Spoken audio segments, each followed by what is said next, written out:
ආයිබෝවන් සුබ උදෑසනක් වේවා. අද අපි ඇවිල්ලා ඉන්නේ කුරුවිට තනුජ මහත්මියගේ ආරක්ෂිත ගෘහ වගාවට.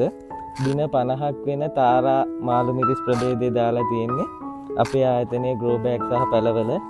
මේ දින 50ට ගොඩක් පිරෙන්න කරල් තියෙනවා. මේ ගොඩක් මේ කරල් වල ප්‍රමාණය බලන්න. හොඳට හැදිච්ච වගාවක් මේක.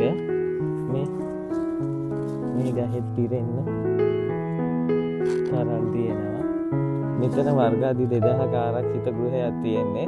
2000න් 1000ක මාළු මිරිස් වගාව දාලා තියෙනවා. අනිත් 1000 නයි මිරිස් වගාවක් යනවා.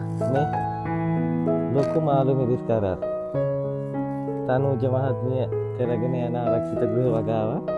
ඒ මහත්මියගේ හැටියට ආධුනික මේ වගාකරුවෙක් හොඳට කරනවා. හොඳටම කරනවා. සන්තෝෂයි මේ මහත්මියගේ වගාවට. ඔබත් මේ වගේ ආදර්ශවත් ගෙවිලියක් වෙන්න කියලා ඔබට කියනවා. බොහොම ස්තුතියි අප ආයතනය හා සම්බන්ධ වුණාට එතුමියට. බොහොම ස්තුතියි.